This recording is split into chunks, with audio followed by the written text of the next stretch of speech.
ব্যবস্থা প্রতিষ্ঠা লাভ করেছে কয়েক যুগ আগে। এই জীবন ব্যবস্থাটার নাম ডেমোক্রেসি, বাংলায় গণতন্ত্র। ভাই যারা অধ্যয়ন করেননি, আপনাদের হাতে পায়ে ধরে জোরহাত অনুরোধ করে বলবো, গণতন্ত্রকে অধ্যয়ন করার আগে, গণতন্ত্র স্বতন্ত্র একটা জীবন ব্যবস্থা, এটা আপনি নিজে মুতালা করার আগে এর পক্ষে বিপক্ষে অবস্থান নিতে যায় না। বিপক্ষে অবস্থান নিতে পারেন, কারণ এটা চাক্ষুষ কুফর। পক্ষে অবস্থান নিতে যায় না, ঈমান হারাবেন। ঠিক। আজকের সমাজে এমন বেশ কিছু মুসলমান পাওয়া যায় যারা গণতন্ত্রকে ইসলামাইজেশন করার ফতোয়াবাজিতে লিপ্ত হয়েছে। ঠিক আছে না? নাই বেঈমান যারা যারা বেঈমানি রাজনীতি করে, সেকুলার রাজনীতি করে, তাদের কথা আমরা বলবো না। তারা ঘোষণা দিয়ে সেকুলার মানে কাফের। সেকুলার পর্যন্ত আমি কোন ধর্মের পক্ষেও না, কোন ধর্মের বিপক্ষেও না, ধর্ম নিরপেক্ষ, এই শিরোনামটাই কুফরি। আল্লাহ পরিষ্কার বলে দিয়েছেন ইন্নাদ দীনা ইনদাল্লাহিল ইসলাম, নিশ্চয়ই আল্লাহর কাছে গ্রহণযোগ্য ধর্ম সবগুলো নয়, কেবলমাত্র ইসলাম।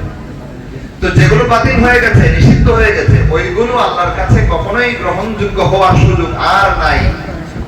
এমন অবস্থায় কেউ যদি মনে করে খ্রিস্টান ধর্ম যেমন ইসলাম ধর্ম তেমন, ইহুদি ধর্ম যেমন ইসলাম ধর্ম তেমন, হিন্দু ধর্ম আর ইসলাম ধর্ম ধর্ম হিসেবে কোনো তফাৎ নাই, ধর্ম হিসেবে এমন কোন জায়গায় সবগুলো ঠিক আছে, সবগুলোকে সম্মান করতে হবে, আল্লাহ কসম এটা জগা খিচুড়ি বানাবে একটা কুফরি মতবাদ ছাড়া কিছু। সেই সেকুলারিজমের কুফরি মতবাদ আমাদের মাথার উপরে চাপানো হয়েছে বহু আগে, কিন্তু আমরা এটা জানি যে এটা কুফর। অনেকেই জানি, সচেতন মুসলমান বলতে আমরা জানি সেকুলারিজম চাক্ষুষ একটা কুফরি মতবাদ। কেউ জেনে বুঝে এটা সমর্থন করলে ইমানদার থাকতে পারে না। সুতরাং সেকুলার রাজনীতিপন্থী যত দল আছে তাদের ব্যাপারে আমরা কথা বলার দরকার নাই, কারণ তারা সেকুলার শব্দের অন্তরালে যা পোষণ করছে আর লালন করছে ওইগুলোই কুফর। সেখানে আর কিছু বলার সুযোগ নাই, দরকার নেই।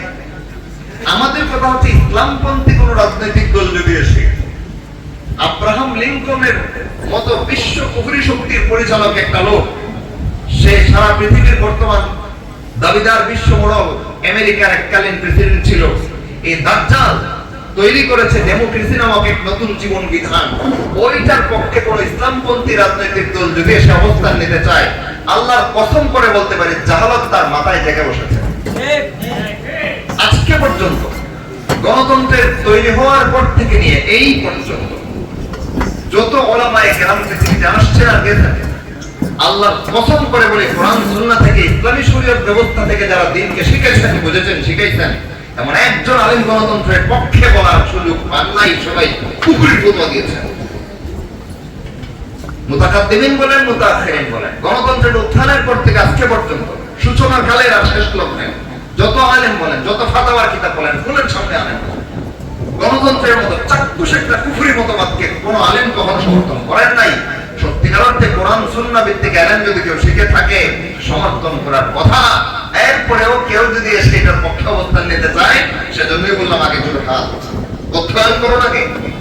গণতন্ত্র কি জিনিস, ডেমোক্রেসি কি জিনিস, এটার আপাদমস্তক শুরু থেকে শেষ পর্যন্ত সবগুলো থিওরি চোখের সামনে নিয়ে আসেন। আল্লাহর কসম করে বলতে পারি, গণতন্ত্র নামক কুফরি জীবন ব্যবস্থা শুরু থেকে শেষ পর্যন্ত প্রত্যেকটা অঙ্গে প্রত্যঙ্গে অসংখ্য অগণিত ছিটকার কুফর জড়িত রয়েছে। একটা শিরোনামের অন্তরালে হাজারটা কুফরের নাম গণতন্ত্র। সুতরাং সাবধান, ইমানদার যদি হয়ে থাকে এর পক্ষে অবস্থান নেওয়ার আগে ৭০,০০০ বার চিন্তা করা উচিত। ঠিক কিনা ভাই?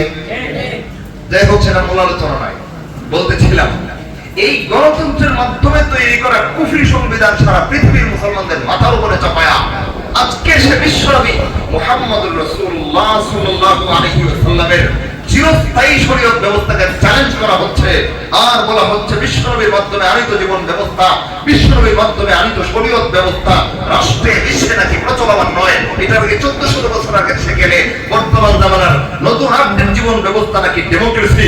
সুতরাং এর নাকি বিকল্প নাই। আল্লাহর কসম, এমন কথা যদি কেউ বলে থাকে সে কাফের ছাড়া কিছু বলতে পারে।